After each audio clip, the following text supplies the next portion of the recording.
You retire on a Friday after 40 years at the same engineering firm.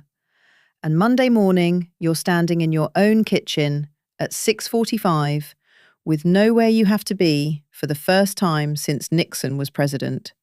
And the quiet isn't peaceful. It's enormous. Nobody prepares you for how loud silence can get. This is Arthur in his own words. For 41 years, I designed hydraulic parts for industrial equipment, and I was good at it. Precise, methodical, the guy people brought their hardest problems to. When I retired, I assumed I'd finally have time for all the things I'd been meaning to get to. It took about 6 weeks to discover I hadn't actually been meaning to get to anything. I didn't have a list. I had a job, and the job had quietly become the whole shape of who I was. And now the shape was just gone.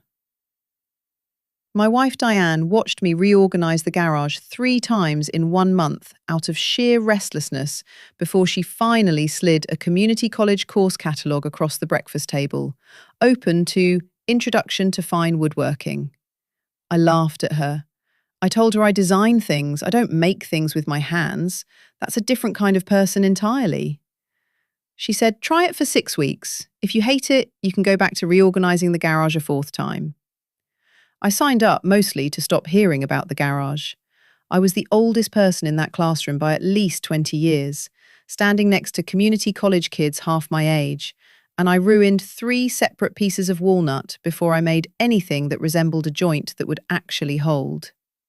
But there was a moment in week 4, sanding a small box I'd built with actual mitered corners, when I ran my hand across the seam and couldn't feel where one board ended and the next began. I stood there in an empty classroom just running my thumb over that seam like it was the finest thing I'd ever made. In 41 years of engineering, I'm not sure I ever touched what I built with my own hands like that.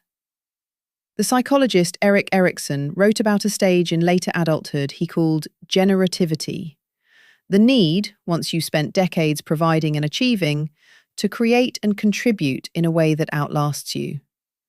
I'd spent my whole career generative in a sense, but always at arm's length, through drawings and specifications other people's hands turned into steel. What I was missing wasn't purpose exactly. It was the feeling of purpose in my own 2 hands again. 8 months in, I built my granddaughter a cradle out of the same walnut I'd ruined 3 times learning on. It's not perfect. There's a slightly visible seam on the left side I know is there, even though nobody else has ever noticed it. My daughter cried when we delivered it. I did too, quietly, in the truck afterward, thinking about how close I'd come to spending my retirement just reorganizing a garage nobody needed reorganized. These days, I volunteer 2 mornings a week teaching beginners at that same community college, which means I now get to watch somebody else feel that seam disappear under their thumb for the first time. I still miss engineering some days. 41 years doesn't just switch off. But I found out that the part of me that needed to build things never retired at all. It just needed a different kind of blueprint, and my wife handed it to me across a breakfast table when I was too stubborn to go looking for it.